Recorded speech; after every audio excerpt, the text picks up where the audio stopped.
Section 5.4 deals with medians and altitudes, so more vocabulary identifying certain lines within a triangle. A median of a triangle is a segment whose endpoint starts at a vertex and goes to the midpoint of the opposite side. So you'll identify the midpoint when you see these tick marks to show that this is the halfway point of the opposite side.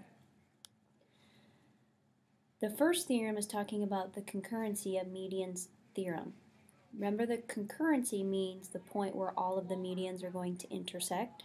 So you can use this formula to find certain lengths within a median. So for example, if I have this point of concurrency, I know that this length is 2/3 of the entire length. So what you can do is you can cut it, like if they give you the big one, you can cut it in half and then you know what the small length has to be. You can either then decide if you need to answer the small length or answer the total length. Another terminology before we get started finding those lengths is what the actual point of concurrency of the medians is called, and that's a centroid. So you want to make sure that you've highlighted or starred or something the median, because you need to know that, and you'll need to know what a centroid is. Now, for any triangle, the centroid will always be inside the triangle. And for those of you that might be doing some classes with engineering, the centroid is the center of gravity of a triangle, because that's where the point where you can balance for the triangular shape. So let's look at a example here where we're trying to find some certain lengths. So we have in this diagram that x to a is 8. And they want me to find x to b, which is the entire length. So remember, if I'm giving you the long piece, I should be able to find the short piece because I'm just going to do half of this. This length is double of this. So if this is 8, that means my short length has to be 4. Now I'm just going to pay attention to what they're wanting me to find. They want me to find xb, so therefore I'm just going to add my total, which should be 12. I want you to pause the video and try the got it question on letter A. Let's continue on with altitudes. So an altitude is going to be a perpendicular line segment that goes from the vertex to the opposite side. And I'm going to know if it's perpendicular by it showing you that little box, that right angle box, and that's how I'm going to show if it's going to be an altitude. So again, I would highlight this or star it so you know that terminology.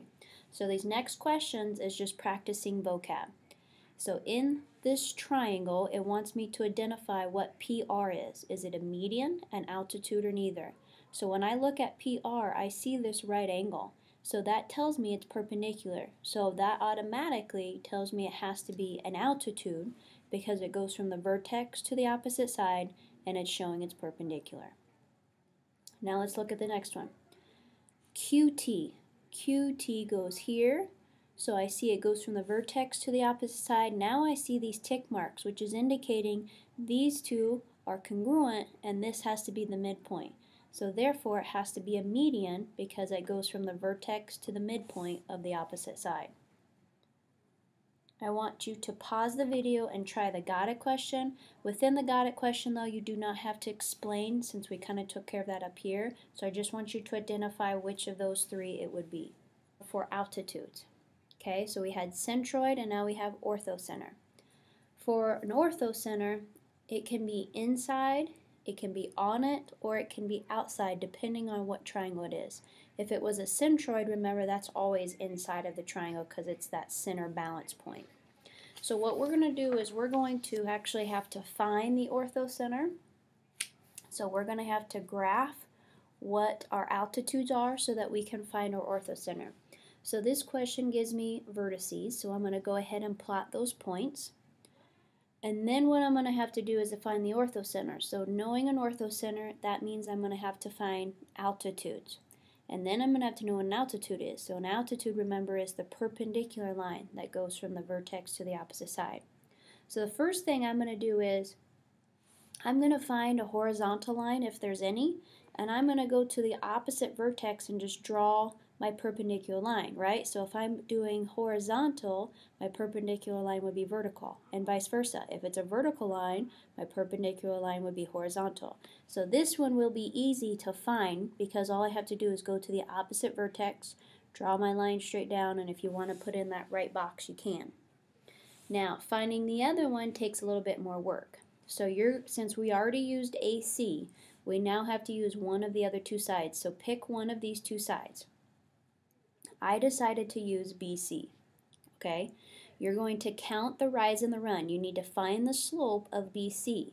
So I would start at the point, one of the points, count 1, 2, 3, 4. So I went down 4, and then I went right, 1, 2, 3, 4. So my rise and my run is -4/4, which reduces to -1/1. The reason you need to find that slope is because in order for my altitude to be perpendicular, my slope has to be an opposite and reciprocal. So remember from chapter 3, we did slopes and we did parallel and perpendicular lines. So opposite and reciprocal means I'm going to change my slope. So opposite's going to make it become positive, reciprocal is going to flip it. But since it's 1 and 1, these numbers obviously aren't going to change, right? But reciprocal always means to flip it. So I have my slope, so now what I'm going to do is I'm going to start at the point opposite of the side that I was using. So that means I have to start at A, and I'm going to count my rise and my run. So I go up 1 over 1, up 1 over 1, and then I can draw in my altitude. So let's run through that one more time. Pick one of these two sides, find the slope. You need to change your slope so it becomes perpendicular, so you do the opposite and reciprocal. The part that people kind of struggle with is remembering that I need to go to the opposite vertex so that I can draw my altitude to connect to it. So then once I have those altitudes drawn, I just find their point of concurrency, which is their intersection, and write down their coordinates. So I went over 2 and up 4, so my answer is 2, 4.